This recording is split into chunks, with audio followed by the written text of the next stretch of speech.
On August 15th, 1945, the Emperor of Japan addressed the nation.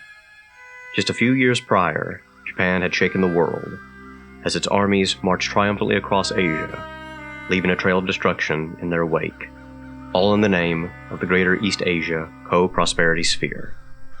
Now, in the waning days of World War II, Japan was subjected to American firebombings that leveled cities like Tokyo in ghastly incendiary raids. A campaign of terror that culminated in the dropping of the 2 atomic bombs on Hiroshima and Nagasaki.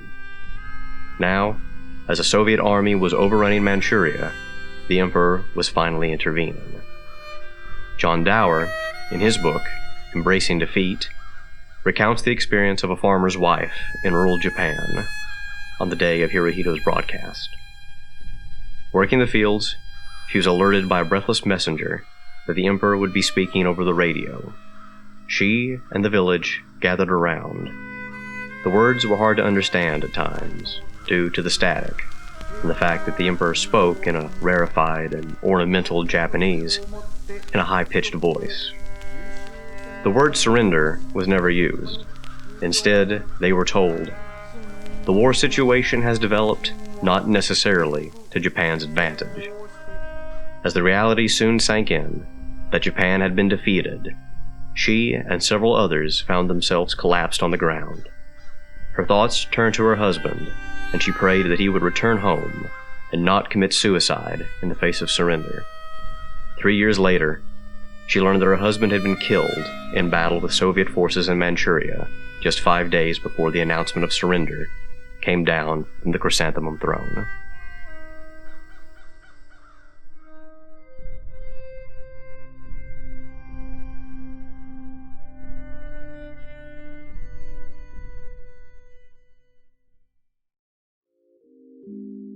Four years after Japan's surrender, in 1949, Haruki Murakami was born in Kyoto.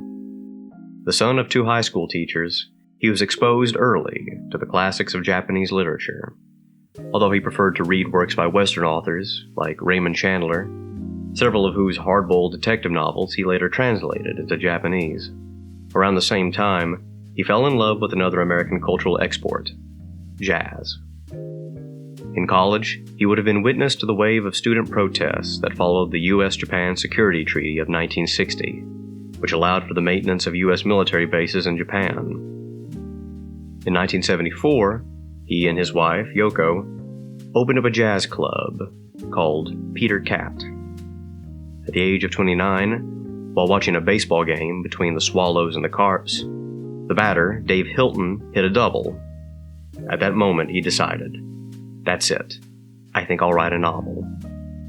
He published his first novel, Hear the Wind Sing, in 1979, followed by Norwegian Wood in 1987, The Wind-Up Bird Chronicle from 1994 to 1995, and the subject of our video, Kafka on the Shore, in 2002.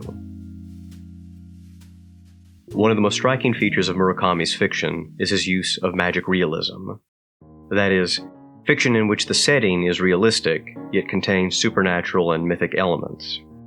His novels and stories frequently depict the interplay of 2 worlds, worlds that exist codependently and parallel to one another. One is the world that we're familiar with, the mundane world of experience, the world of consciousness, the land of the living, the world of separateness, the world of waking. On the other side, however, is the world of the metaphysical, the unconscious, the land of the dead, the world of oneness, the world which is the repository of all of our collective dreams and memories. This latter world is unnamed by Murakami, but henceforth will be referred to as the metaphysical world, a term used by Matthew Stretcher, whose book, The Forbidden Worlds of Haruki Murakami, provided much of the inspiration for this video. The metaphysical world is usually represented by liminal spaces, thresholds like forests, hotels, cabins, mysterious buildings, and isolated towns and villages. Conveniently, Murakami has the concept explained to the protagonist. There's another world that parallels our own, and to a certain degree, you're able to step into that other world and come back safely, as long as you're careful. But go past a certain point, and you'll lose the path out. It's a labyrinth. Do you know where the idea of a labyrinth first came from? It was the ancient Mesopotamians. They pulled out animal intestines, sometimes human intestines, I expect, and used the shape to predict the future. They admired the complex shape of the intestines. So, the prototype for labyrinths is, in a word, guts, which means that the principle for the labyrinth is inside you, and that correlates to the labyrinth outside. The importance of this metaphysical realm is that it provides a means by which characters may encounter their inner selves, or their inner narratives. Murakami began developing his concept of the inner narrative in the cultural foment of the 1990s, Japan's lost decade. An economic crash brought Japan's post-war economic miracle to a grinding halt. The Kobe child murders stoked anxiety about the state of the nation's youth. As it was revealed, the killings were carried out by a 14-year-old boy. And, most importantly for Murakami, the 1995 Tokyo subway sarin gas attacks, which were perpetrated by the cult known as the Aum Shinrikyo. Dismayed by the reporting of the Japanese media, which reduced those involved in the event to either victims or perpetrators, he conducted and recorded interviews with survivors which were collected in the book Underground. Murakami was struck by how each person interviewed had not only a story to tell, but a unique way of telling it. As a result, he began to further explore the power of storytelling in his own fiction. As he put it, in this excerpt from Underground, "It is true, if you lose your ego, you also lose that consistent story that you call yourself. But people cannot live long without a narrative. That is because the narrative is the means by which you transcend the logical system, or systematic logic, that surrounds and limits you.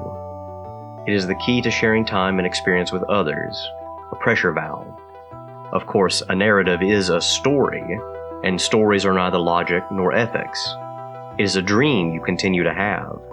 You might, in fact, not even be aware of it. But just like breathing, you continue incessantly to see this dream. In this dream, you are just an existence with two faces. You're at once corporeal and shadow. You are the maker of the narrative, and at the same time you are the player who experiences the narrative." Murakami's vision is a secularized version of the Buddhist doctrine of sunyata, emptiness or voidness. The tenet that despite all appearances to the contrary, nothing possesses an essential, enduring identity. Rather, everything is interconnected and in a state of constant flux. The appearance of duality, distinction, and entities is a result of mental activity. For Murakami, we create the world around us through the medium of language, including our sense of self, or our inner narrative. All of our experiences are made intelligible through this narrative. Everything we see, touch, hear, eat, drink, and, of course, read. Our inner narrative, residing as it does in the metaphysical realm, is not an island unto itself. Rather, we contribute to and draw from a collective narrative, since, as per the doctrine of sunyata, all things are empty of independent existence and as a result are interconnected. If both worlds are the creation of language, their duality is undermined, and neither is more real than the other. This harkens back to Japan's native religion of Shinto, in which the kami, usually translated as either gods or spirits, rather than being wholly transcendent, can be found in nearly all things, from the sun, the moon, and the typhoons, to the smallest household shrines. Admittedly, this all sounds rather abstract, but luckily, Murakami himself provided a helpful analogy in an interview following the publication of Kafka on the Shore. "I think of human existence as being like a two-story house. On the first floor, people gather together to take their meals, watch television, and talk. The second floor contains private chambers, bedrooms where people go to read books, listen to music by themselves, and so on. Then there is a basement. This is a special place, and there are a number of things stored here. We don't use this room much in our daily life, but sometimes we come in, vaguely hang around the place. Then, my thought is that underneath that basement room is yet another basement room. This one has a very special door, very difficult to figure out, And normally you can't get in there. Some people never get in at all. You go in, wander about in the darkness, and experience things that you wouldn't see in normal parts of the house. You connect with your past there, because you've entered into your own soul. But then you come back. If you stay over there for long, you can never get back to reality. My sense is that a novelist is someone who can consciously do that sort of thing. The first 2 floors of the house are the visible world of sight and sound, both public and private, respectively. Whereas the first basement level is the invisible world of dreams and memory. In the second, bottommost basement level resides the inner self, the narrative, the means by which we can access the collective subconscious. The danger of attempting to tap into this store of narratives is that there are those who would create false meta-narratives in order to subdue the individual self by bringing it in line with their own ideology. Nazism, Marxism, the state Shinto-sponsored militarism that drove Japan to defeat and destruction in the Second World War, and the consumerist society that emerged in its aftermath. The metaphysical realm is not merely the place where young Kafka must confront his true self, but a battlefield where he will struggle for his soul against forces that would seek to destroy it. In his acceptance speech for the Jerusalem Prize, and no doubt with the fate of protesters in the Gaza Strip in mind, Murakami said, "Each of us is, more or less, an egg. Each of us is a unique, irreplaceable soul enclosed in a fragile shell. This is true of me, and it is true of each of you. And each of us, to a greater or lesser degree, is confronting a high, solid wall. The wall has a name. It is the system. The system is supposed to protect us, but sometimes it takes on a life of its own, and then it begins to kill us, and cause us to kill others, coldly, efficiently, systematically, between a high, solid wall and an egg that breaks against it. I will always stand on the side of the egg."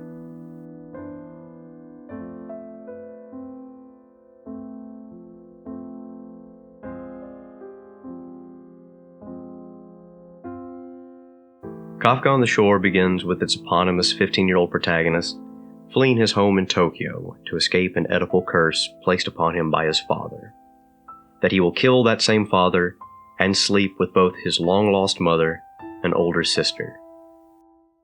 Led by fate to Takamatsu City on the island of Shikoku, Kafka takes refuge in the Komura Memorial Library, where he befriends the librarian Oshima, and eventually begins an affair with the library's director, Miss Saeki, who, by coincidence, happens to be the same age Kafka's mother would be. Running parallel to this narrative is that of Nakata, the Tom to Kafka's Huck, an old man with the uncanny ability to talk to cats. Often without knowing why, he too is led by fate on a journey that takes him to Takamatsu City.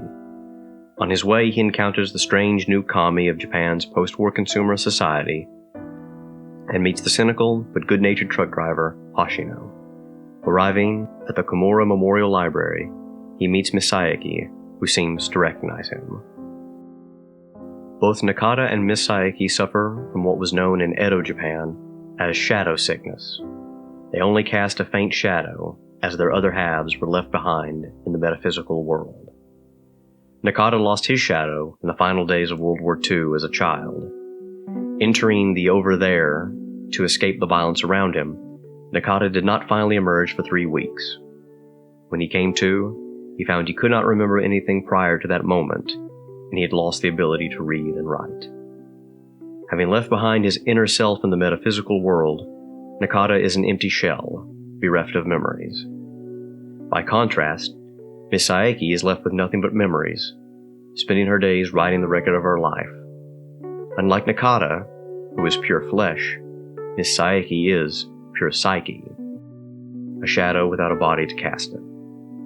It is telling that she is the director of a library, itself a repository of memories, whose benefactors are the family of her long-lost love. Oshima, himself transgender, explains the importance of the outer shell to Kafka. "I'm not crazy about the container I'm in, that's for sure. How could I be, this crummy piece of work? It's pretty inconvenient, I can tell you. Still, inside here, this is what I think. If we reverse the outer shell and the essence, in other words, consider the outer shell the essence and the essence only the shell, our lives might be a whole lot easier to understand.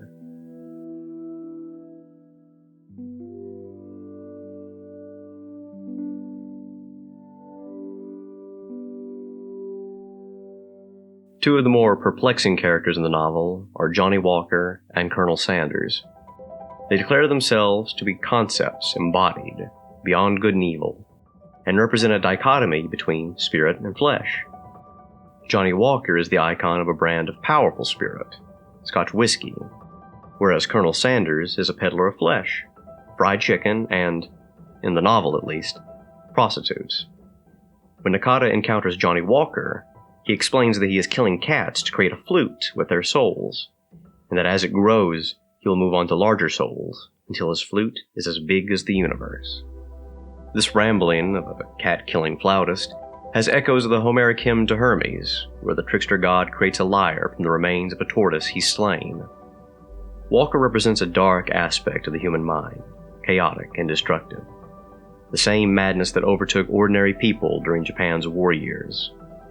Walker, as he urges Nakata to slay him, evokes this wartime spirit.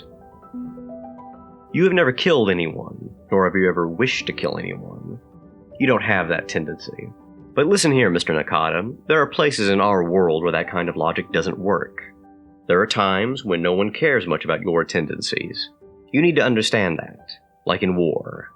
When war starts, you get taken to be a soldier. When you're taken as a soldier, you sling your rifle and head off to the battlefield, and you have to kill enemy soldiers. You have to kill a lot of them.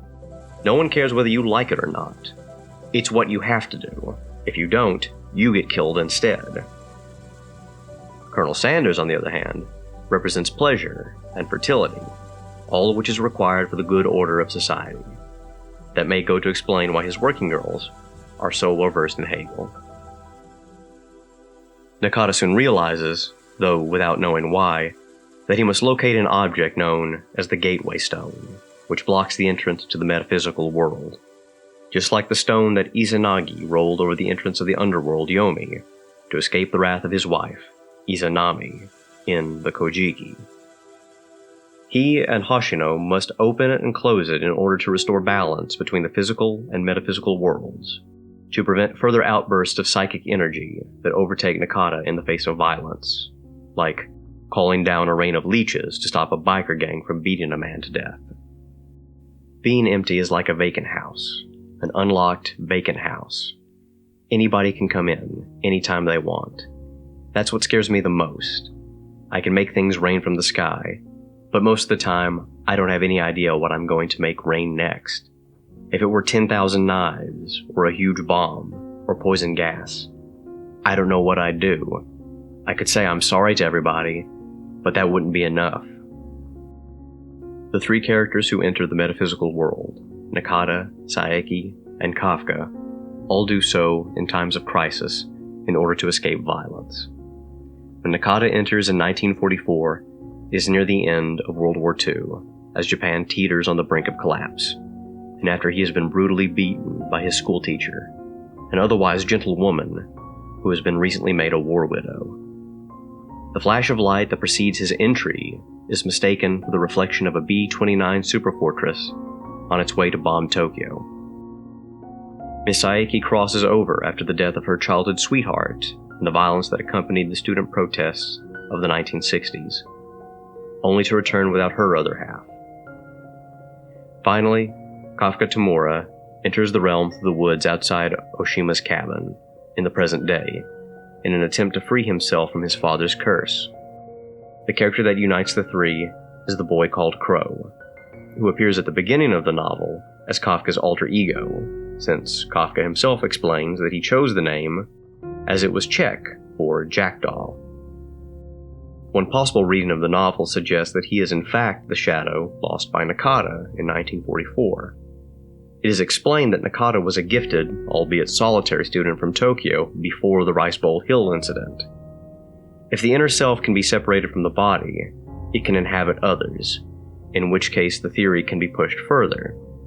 Nakata's shadow may have come to settle on Saeki's boyfriend, himself a victim of pointless, ideologically driven violence, explaining why she recognized him when they finally met at the Tamura Memorial Library. Nakata's shadow finally rests on Kafka, who takes the role of Saeki's boyfriend when they begin their love affair, and whose connection to the empty Nakata facilitates the death of his father. The concept of a living ghost, a projection of a living person's spirit into the world, has precedence in classical Japanese literature. In the 11th century tale of Genji by Murasaki Shikibu, the living ghost of one of Prince Genji's jealous lovers visits his pregnant wife, so horrifying her that she dies shortly after giving birth. When Kafka wakes up bloodied behind a Shinto shrine, he feels that he is guilty of patricide, even though he could not have physically been present at his father's murder. Even Nakata explains to Saeki that when he killed Johnny Walker, he was taking the place of a 15-year-old boy who should have been there. Kafka's spirit, not bound by time and space when in the metaphysical no man's land of Kafka's room, can act through Nakata to strike down his father. That same spirit has combated Johnny Walker across generations, first as Nakata's shadow fleeing the madness unleashed in the World War, then falling victim to it in the foment of the 1960s as Saeki's boyfriend, and finally as Kafka, stabbing to death the sculptor father who treated his son little better than the hollow forms he made with his hands.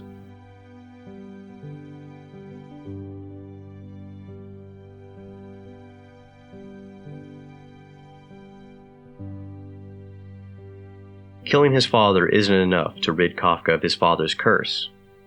Instead, he becomes the agent of fate, realizing the prophecy in the metaphysical world and even turning it to his benefit, as the boy called Crow tells him in the novel's prologue. Sometimes fate is like a small sandstorm that keeps changing directions. You change direction, but the sandstorm chases you. You turn again, but the storm adjusts. Over and over you play this out, like some ominous dance with death just before dawn. Why? Because this storm isn't something that blew in from far away, something that has nothing to do with you. The storm is you, something inside of you. So all you can do is give in to it, step right inside the storm, closing your eyes and plugging up your ears so the sand doesn't get in, and walk through it, step by step. There's no sun there, no moon, no direction, no sense of time. Just fine white sand swirling up into the sky like pulverized bones. That's the kind of sandstorm you need to imagine.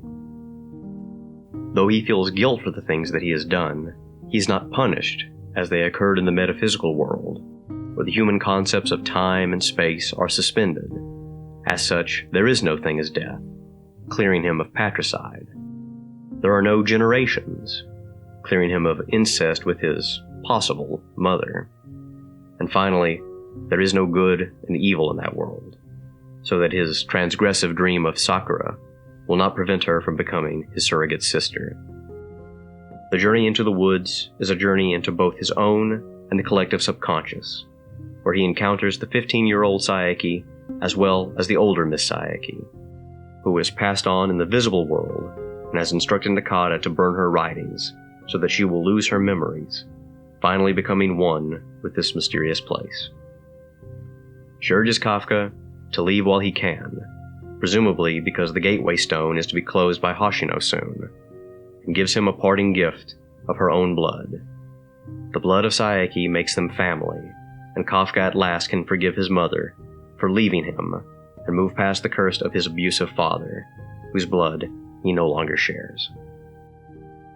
Kafka emerges from the metaphysical world, but unlike Nakata and Saeki, he comes out with more than he went in with, proving that he is, in the words of the boy called Crow, the world's toughest 15-year-old.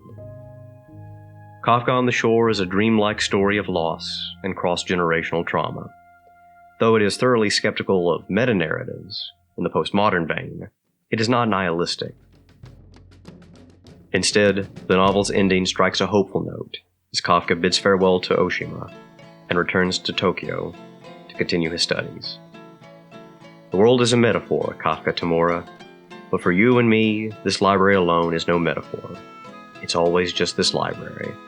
I want to make sure we understand that. The book demonstrates above all the power of fiction, and how, as a means of exploring our deepest selves, it can change our lives. In this sense, it echoes the theme of another novel, in which a lean and foolish knight, driven mad by the books he has read, rides in vain. We hope you'll join us again on the straggling road to La Mancha.